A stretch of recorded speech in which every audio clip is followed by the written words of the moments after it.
It's interesting because I said to go live at 11:30, but it's only 11:27. So I wonder if I'm actually live on YouTube or not. I don't actually know if I'm live on YouTube or not. Regardless, Facebook, you are there, and I guess YouTube is there.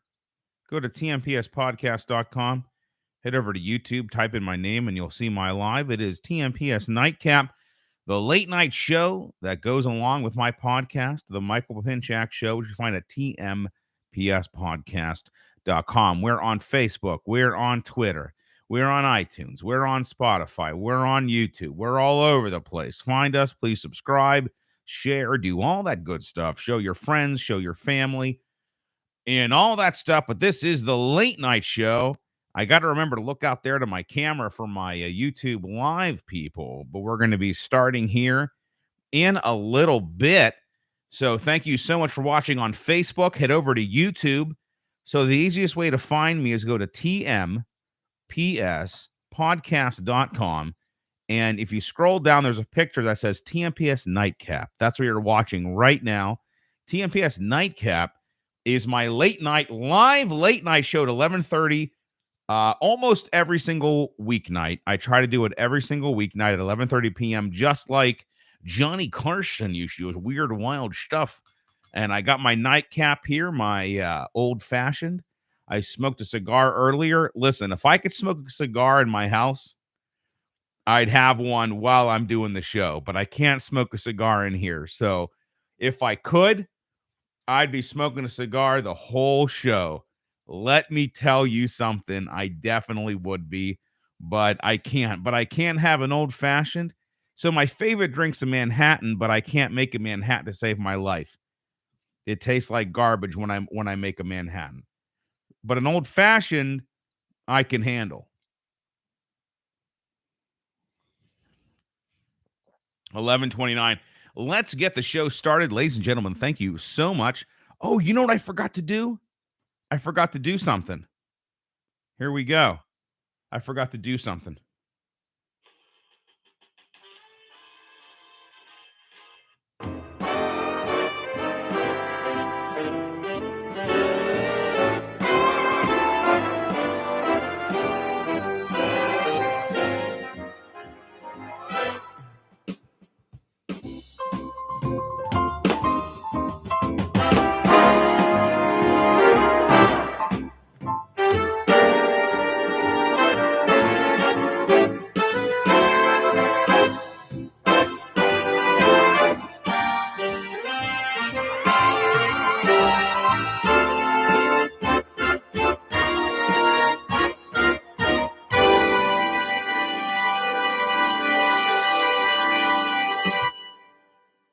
All right, ladies and gentlemen, welcome to TMPS Nightcap, the late night companion to tmpspodcast.com, where you will find my podcast, The Michael Papinchak Show.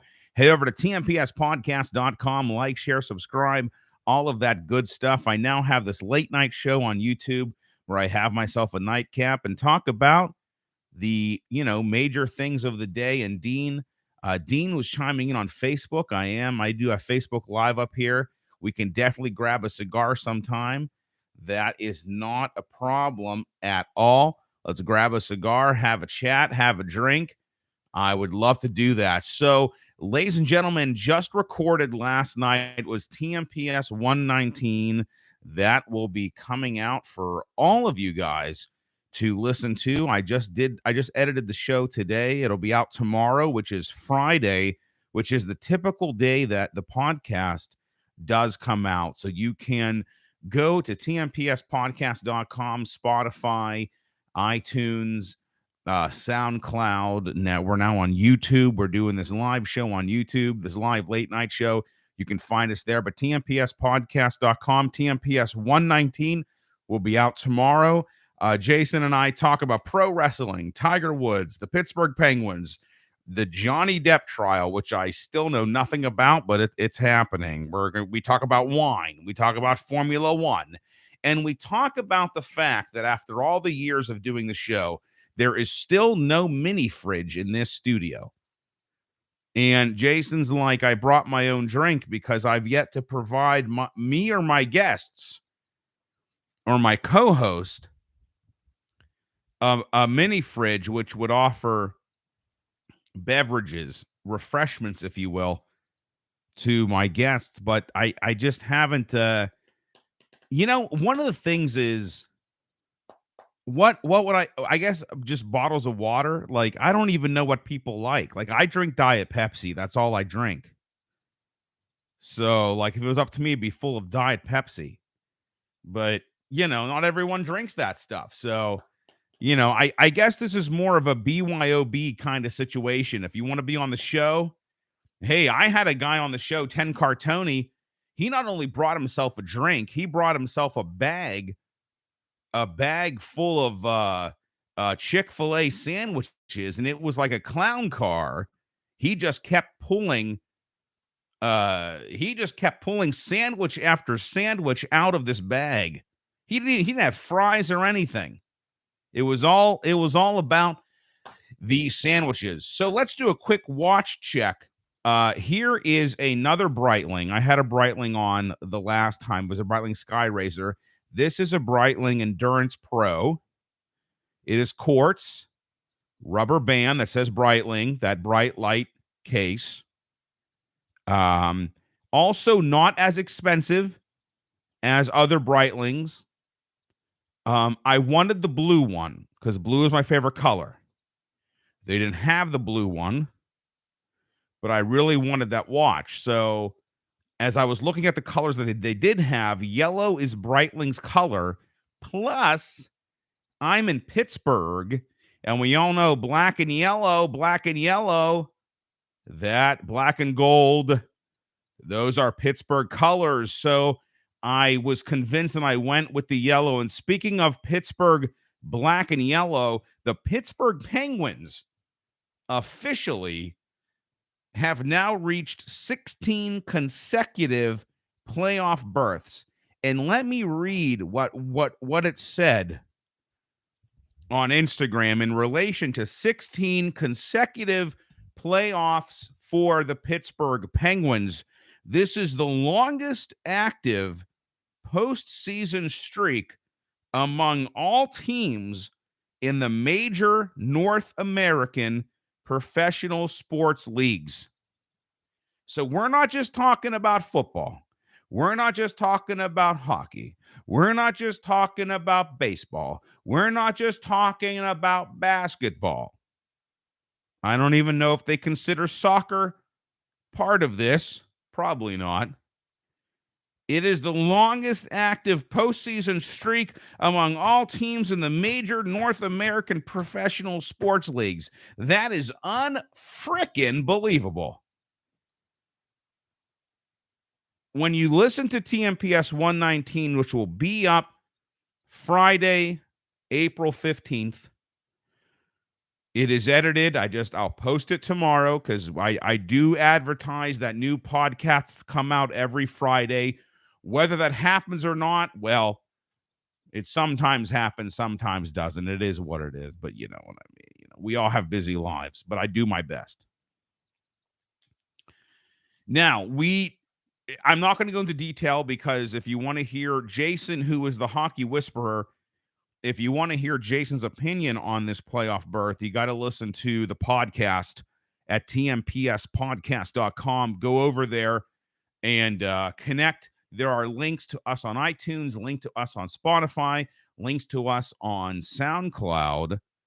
Head over and find us, and you'll hear about Jason's reaction to this unbelievable playoff berth and the future of Malkin, the future of Crosby, the future of players past and present for the Pittsburgh Penguins. Go and check it out. I want to say that every Wednesday, if you're in the greater Pittsburgh area, Jason and I attend the wing night at a bar restaurant called Willie's Tavern, which I believe is in Valencia, PA. It's like Gibsonia, Valencia, over that area. look up Willie's Tavern. We go there for wing night every Wednesday, and they do the jumbo wings, not like the wingdings, but like the full anatomical. It looks like it could fly out of your bowl kind of wing, which I actually prefer the wingdings, to be honest. I like the just regular wings that when you think of like a buffalo wing, you think of like the wingding, where you have the flats and the drumsticks or flats and legs or whatever.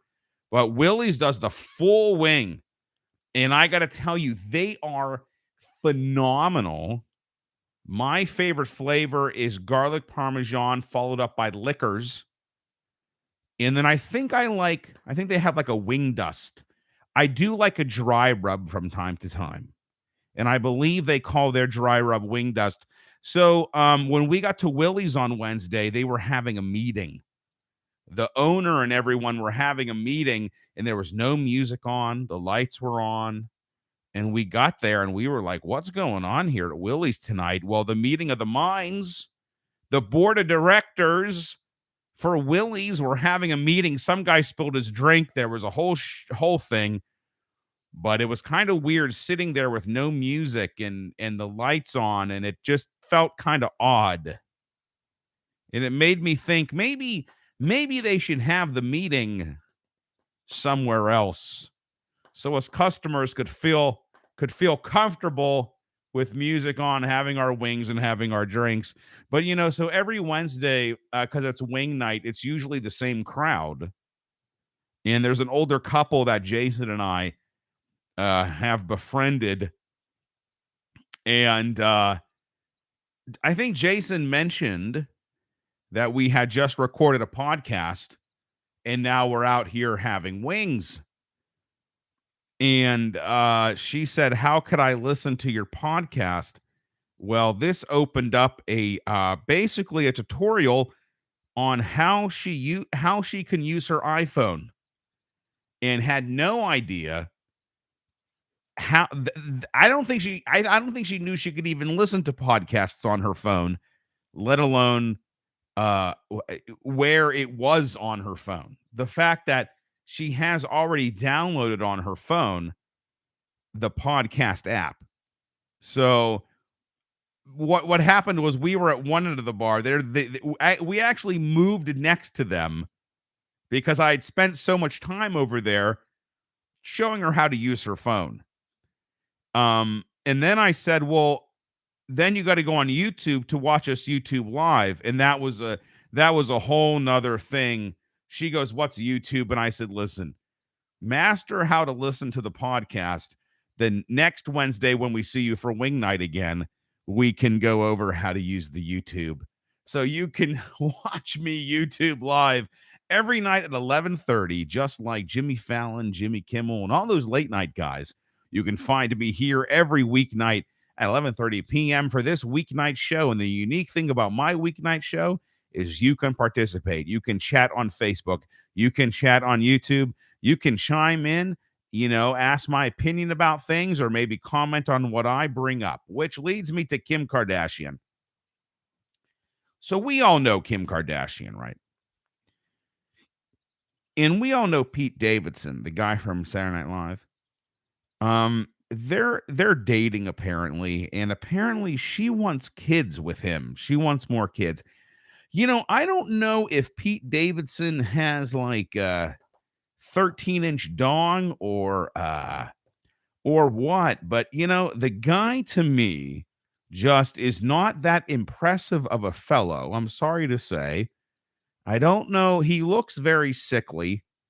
Not that attractive. I don't think he's at all that funny. I don't even watch SNL anymore because it has become one of the most left-wing partisan things that you could ever watch on television. It used to make fun of everybody. It used to be just, we are here to be a relief of, you can forget all your troubles.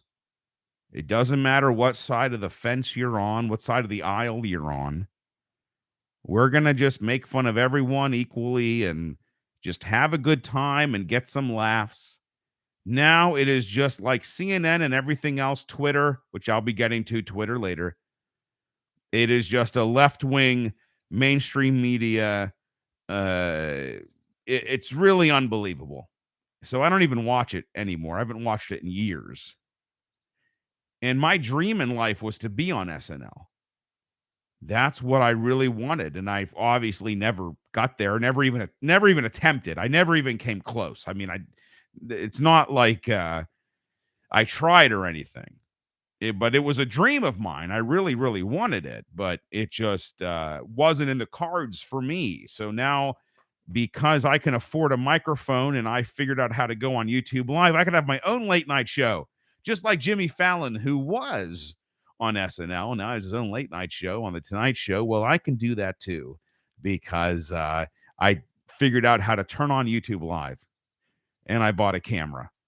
And so no one watches my show, unlike Jimmy Fallon. I'm sure a few people watch his show, but he probably only has a minor, just, I bet it goes Jimmy Fallon and then me, because really, who watches late night anymore? But this is the future of late night. Tmps Nightcap. That is delicious. I do make a good old fashioned. A Manhattan, forget it. Cannot do it.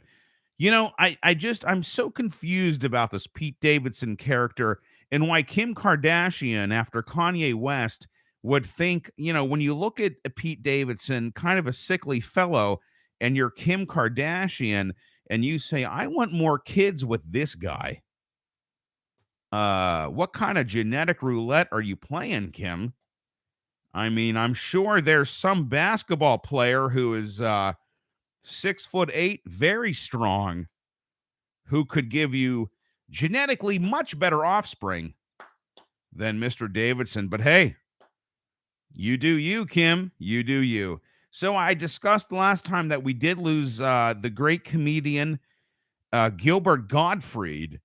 And I was at Willie's a couple of days ago, or actually it was last night. What do I mean, a couple of days ago? Today's Thursday, right? It was so I didn't do a show yesterday because we recorded a show and then went to Willie's, and like it was just a lot of recording and speaking in one day. And I thought, I'll take Wednesday off. I mean, Johnny Carson used to take time off, so I guess I can take time off too. And I thought, since we did a show yesterday, I took Wednesday off. So last night, I was talking to Jason at the bar about Gilbert, and I said, Jason, have you ever heard the Aristocrat joke? And he said, no, I've never heard the Aristocrat joke. And I said, Jay, this is a classic joke that has been around for a very long time. And the reason why you haven't heard the Aristocrat joke is because it is extremely vulgar, extremely offensive, really something that you would not say in public at all. And it is a joke that if you're in the in crowd of comedians. Now, obviously, with the internet, I know about the Aristocrat joke because of the internet. I have never been on the inside of comedians. I've never been a stand-up comedian, so there's no way I would have heard this joke in a back room somewhere at a comedy club or, hanging out in Hollywood at the Comedy Store or something like that. However, with the internet, obviously, these are things that, you can hear about. So I heard about the Aristocrat joke years and years ago. Because like I said, I always wanted to be on Saturday Night Live. And when I was a kid, Saturday Night Live was all stand-ups. Now, today it's mostly improv people. But back when I was a kid, they were literally all stand-up comedians. Dennis Miller, Chris Farley, David Spade, Norm Macdonald, you name it. Dana Carvey, they were all stand-ups. Now they go much more for the I just said it. The improv people. So think like Will Ferrell. He was never a stand-up. He was an improv guy. The original SNL cast, if I'm not mistaken, they were all more of the improv. Because, I mean, that's what SNL is, really. Yeah, you have a skit. Yeah, it's actually scripted out and stuff. But at the end of the day, it's really about how you make it funny on the night, you know? Not to say you improv the whole skit, but you never know if something happens.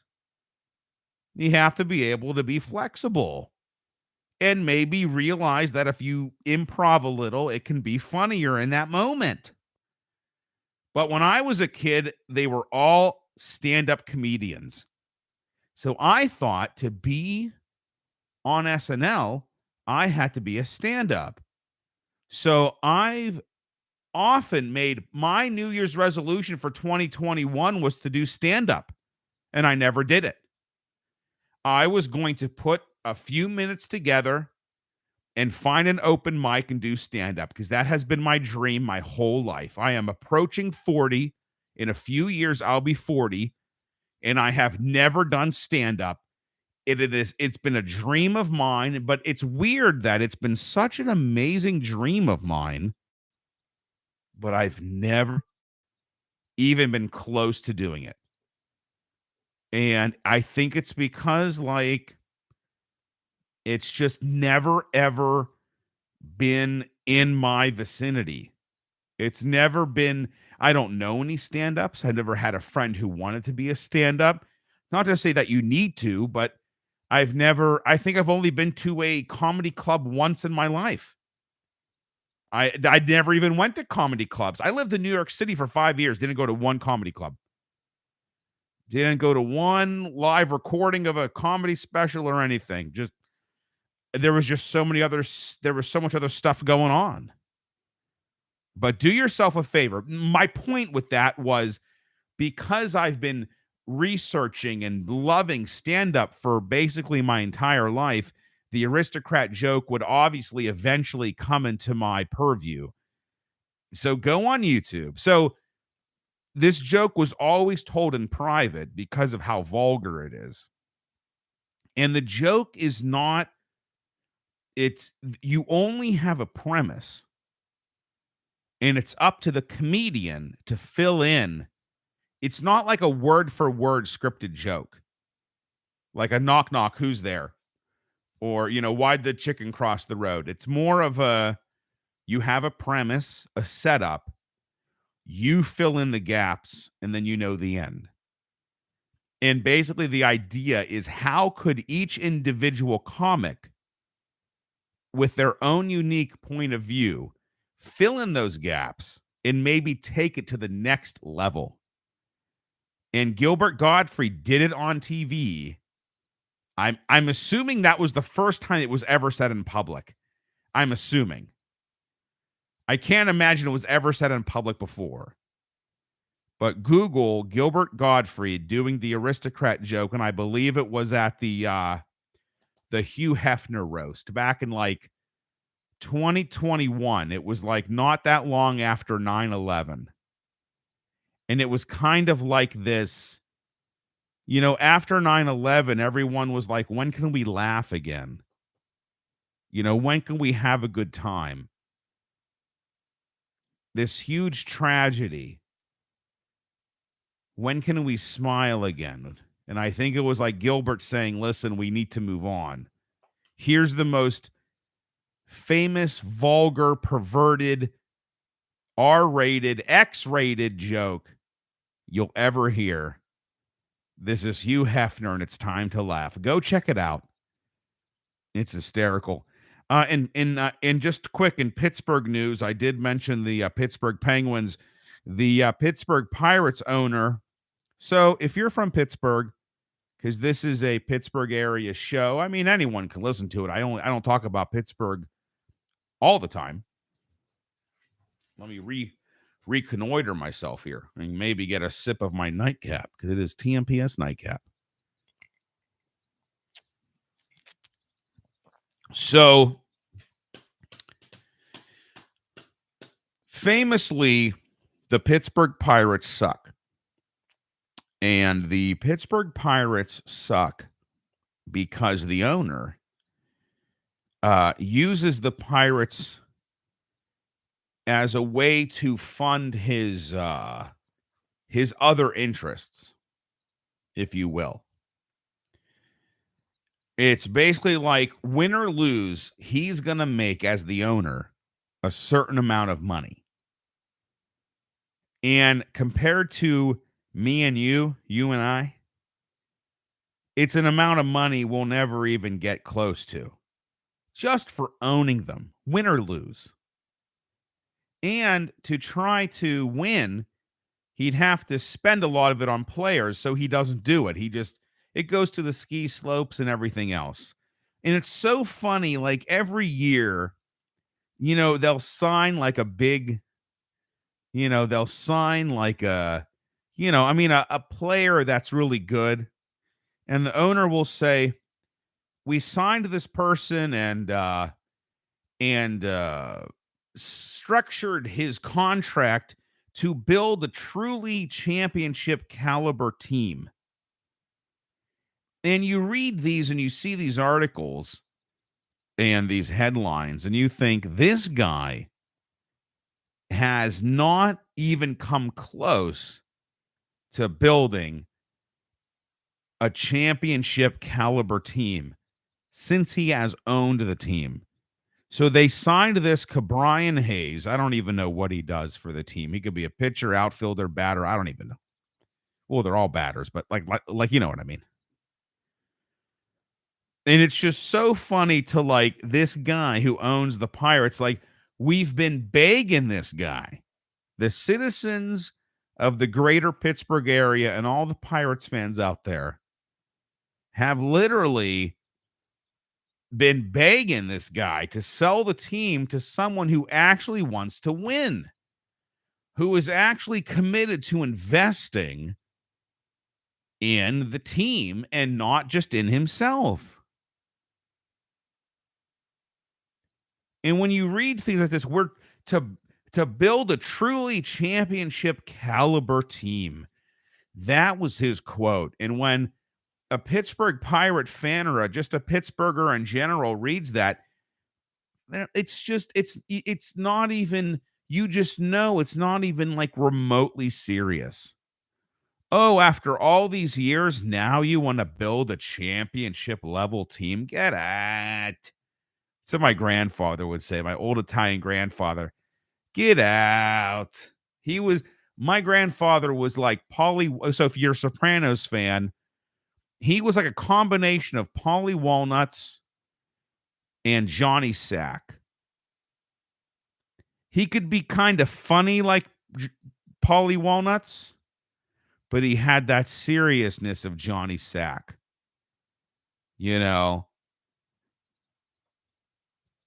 Listen, until this team is sold, they will never be champions. Not even close.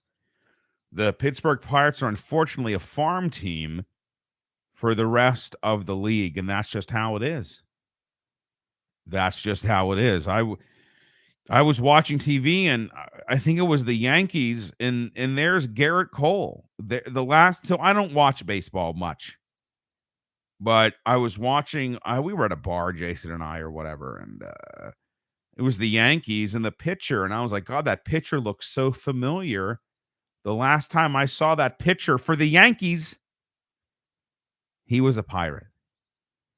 The moment a Pittsburgh Pirate becomes remotely good, he gets sent up to the Yankees, to the San Francisco Giants, to whoever. So let's take a drink and wish all us Pittsburgh fans, pray tonight, it's Holy Week, pray tonight that soon the Pittsburgh Pirates will have a new owner, a new future, and could actually build a championship caliber team. What's next on my list here? All right, New York Subway shooting. So this interests me, one, because it's big news, but also because I lived there. Now, I didn't live in Brooklyn where this happened. I lived in Manhattan, but still, It doesn't really matter where it happened in New York. It happened on the New York subway, and that's what matters. And it's just really incredible to me because, when you live there, and even when you visit, but, really when you live there, the subway is usually your main mode of transportation. So getting on and off of it, you don't even give it like a second thought.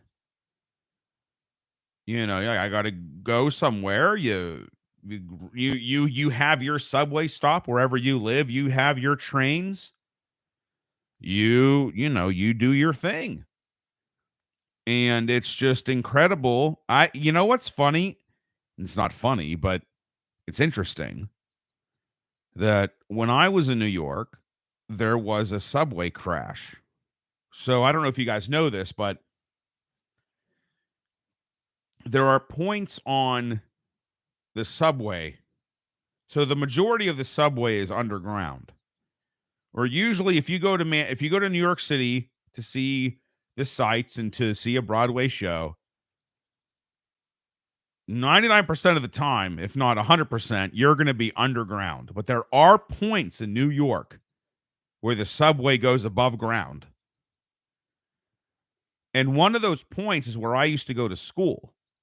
So the 125th Street stop on the 1 train is above ground. It comes out of the ground because Manhattan dips and then comes back up. So at 110, where I lived, the subway was underground. But by the time it got up to 125th Street, the ground went down. But instead of having the train go down like a frickin' roller coaster, they had the train just go straight, and they built a big bridge and everything. So at 125th Street, the subway's above ground. So my friend was coming south back to school. So our school was on 123. So you get off at 125. And when they were re-entering underground, so he must have been getting on at 125 and going south. When they were re-entering underground, the subway car crashed into the tunnel.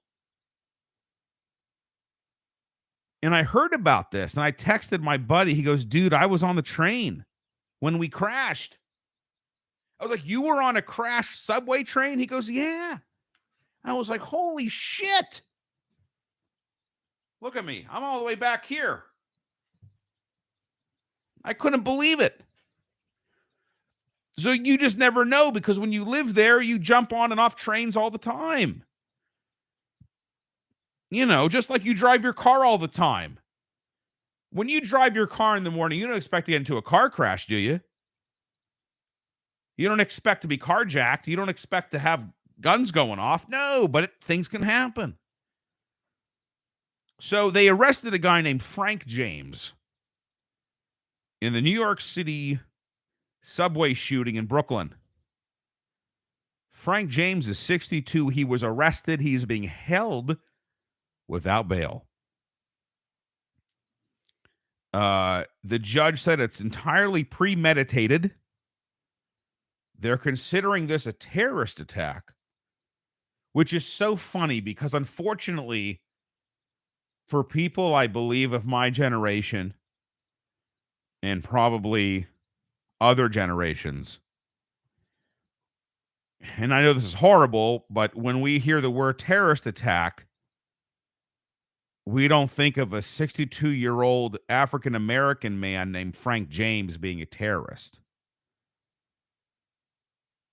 But at the end of the day, this premeditated attack on the subway, where there was a smoke canister and a handgun going off, that's terror. But it's just really strange, hearing it classified as a terrorist attack. He can face life in prison, which obviously, he didn't kill anyone as far as I know. Around 30 were injured, but I don't think anyone died, thank God. And his lawyers do want a psychiatric evaluation and psychiatric care because obviously his lawyers, I'm sure, want to make sure that his mental health is taken into consideration when the trial actually happens. I don't want to imply that that's an excuse, that that should be any way a reason to lessen his sentence or let him go. But obviously, if he is mentally ill, it led to this kind of behavior. And speaking of mental illness, I love watching interrogations. And I just watched this interrogation. I think they were two like 12-year-old girls who brutally stabbed a friend of theirs. And the one girl was deemed schizophrenic. And the other girl had a personality disorder. And they were obsessed with like the Slender Man, which I have a vague knowledge of, but I think this was kind of an internet meme or whatever you want to call it. Not before, or it was after I was old enough where, so like, I'll never forget when my two younger siblings described to me what a meme is. So I'm kind of in this weird, like, in between generation where when I was a kid, we didn't have cell phones, didn't have computers, didn't have the internet. And then eventually we did. But my childhood was without these things. Where now my niece, who just turned 6, knows how to use an iPad. She knew how to use an iPad 3 years ago. You know what I mean? So I'm, just going about my day, and my two younger siblings are laughing their ass off. Like, what are you laughing at? They're like, it's a meme. I'm like, what's a meme? And they showed it to me, and I thought it was dumb. And now I love memes. Now I can't get enough of memes. I think they're hysterical. They're funnier than most comics. Unless it's the comics writing the memes, that also could be true. But anyway, these two young girls obviously were not mentally all there. However, it doesn't excuse what happened. Now, this girl that they stabbed did survive. But the doctor said if the knife was inserted into her chest, literally the width of a human hair over, it would have pierced her heart and she would have died. So in a way, that's kind of luck or divine intervention, whatever you want to call it. I think each girl got like 25 years or something, but they're only 12. So obviously there's going to be juvenile this and that. But you watch the interrogation, and the one girl is obviously schizophrenic, and she's so young. And even the video, which was reviewed by professionals with voiceover and stuff, said it's very rare to have such a young person. Usually schizophrenia comes a little later in life. It develops as you get older. But the interview with her I listened to, and it was shocking. And she was like, well, to be part of like the Slender Man's crew, his world, and this is a fictional thing. Someone invented the Slender Man. So someone out there in the world invented this fictional thing called the Slender Man. And these two little girls became obsessed with it. And the one who was deemed schizophrenic said that to be part of the Slender Man's world, we have to kill our friend. So it became this bizarre thing fueled by this internet false reality, However, listen, it does come down to mental illness, though, because any child with a, quote, normal mind, even if they were kind of maybe someone who was bullied or maybe, someone who felt alienated, to kill and stab a friend because you want to become part of the Slender Man's war. I mean, it's so bizarre. It's so weird that, I think you would really have to be mentally not well to justify basically murdering a friend because that was their goal. Now, the girl survived, thank God. But they didn't stab this girl just, I mean, she said in the interrogation to be part of the Slender Man's crew or whatever,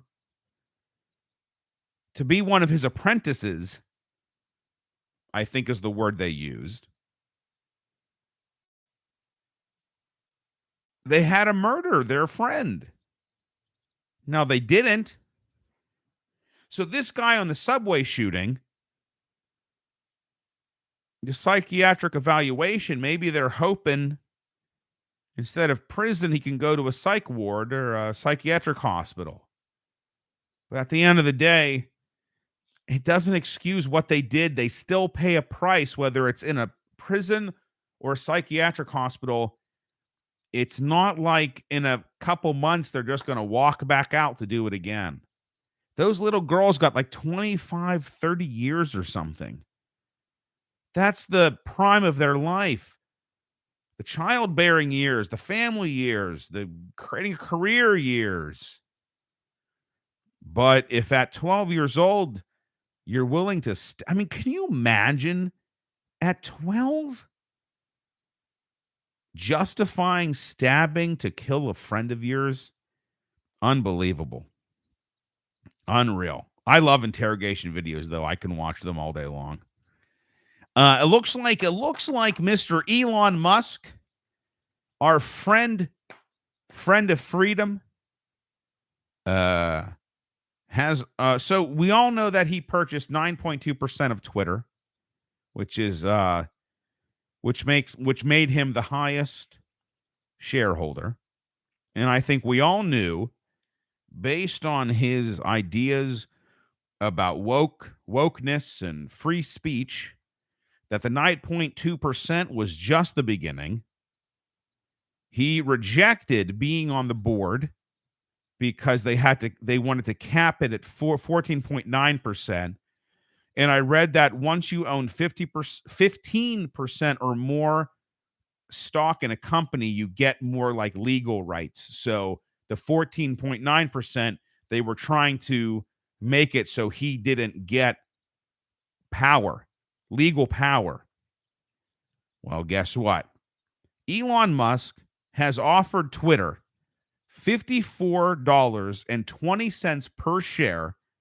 That is an 18% premium to buy 100% of the Twitter stock, which is a $40 billion plus offer. He will pay in cash. Can you imagine I think it was like $41 billion offer in cash to buy Twitter? He wants to take it private. He wants to reinstate free speech. And if they don't do the deal, he might sell his 9.2% and move on. Because I think at the end of the day, he knows that Twitter is the world's town square. And it should be the beacon of free speech for the world. Real free speech. I think he said free speech is the right for you to say what you want, and I don't know, the right for you to say what people don't like. And I don't remember what it was. Darn it. I should have written that quote down because it was a great quote. Real free speech is the right for you to say something that someone doesn't like. because that's basically what Twitter's doing. Sorry, excuse me. The moment that they don't like what you're saying, you're out. And that's not free speech. And we all know that, people like Donald Trump are banned, but Al Qaeda's still on there. And there are people banned, but then there are people far worse and egregious that still have a voice in that town square. And it's not real free speech. They only silent who's convenient for them to silent, who doesn't go along with their narrative, who doesn't go along with the narrative of the politicians that the Twitter CEO and people and they support. And Elon Musk knows that's wrong. And it's not a matter of Elon agreeing with Trump or not. It's Elon Musk's fundamental understanding of what free speech is. That's what really matters. It's his fundamental understanding of the fact that what Twitter is doing is not real free speech. What Twitter is doing is un-American,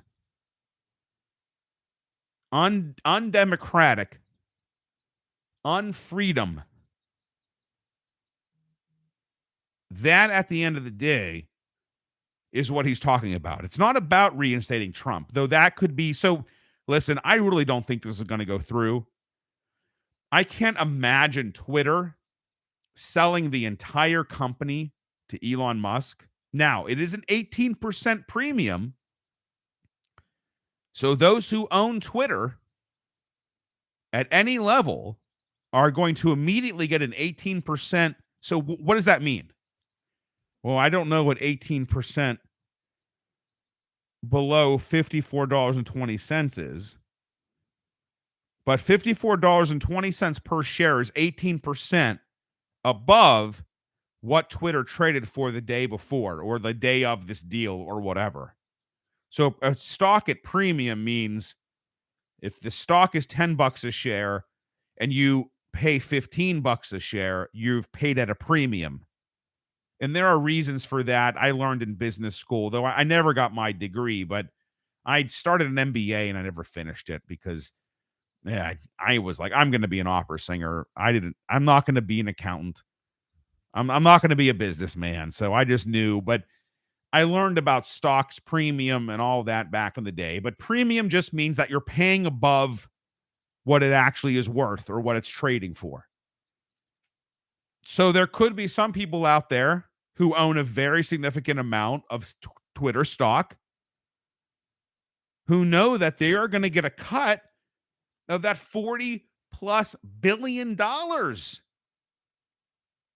and might say, hey, now I can get my yacht and private island. I don't know. Think about that. That's incredible. But this is a hostile takeover. So I find this interesting. I find it interesting that Elon didn't try to buy more stock first. But, the 9.2% did make him the largest shareholder. So at the end of the day, he is doing this from a position of, I am the largest shareholder. So let's say he was able to buy 15%. Let's say instead of making this offer for 100%, he figured out a way to get up to 15, 20, 30%. What's the difference? He's the largest shareholder at 9.2. So you might as well make the offer now and just get it over with, because apparently I read a few different blurbs and articles, and apparently one of them said that if this deal doesn't go through, he's probably going to sell his 9.2%. So I'm assuming his goal was, I'm going to get the most shares, and then I'm going to just offer to take over the company. Now, if you were T. Boone Pickens, what he would do is he would just keep buying share after share after share until his amount of shares were so overwhelming that there was no choice in letting him run the company. But again, this is Twitter. This might be something bigger, something more unique than maybe a company that a T. Boone Pickens or Warren Buffett or one of those, big stock market guys who just understand that buying up the shares gives you the power. Twitter, I think, is a special thing. It'd be like trying to buy up so many shares of Disney that you now own Disney. Yeah, that's not really, I don't think that's even possible. You know what I mean? So this might be a different thing than what like T. Boone Pickens did or Warren Buffett, where you just keep buying the shares until you reach a point where you are so influential that you basically run the show. And I think Elon is like, you know what? I'm just going to buy the whole thing and take it private. But a private Twitter owned by Elon, where he fires everyone, where anyone who works for Twitter right now is gone, at least anyone of any consequence, would be worlds better than what we have now. All right, guys, thank you so much for listening to TMPS Nightcap. I'm your host, Mike Papinchak. We're going to say goodbye to Facebook Live. And once I get that, we'll say goodbye to YouTube. We're going to post that now. Save it forever. Guys, thank you so much for watching on YouTube Live, and we'll see you next time. Remember, go to tmpspodcast.com.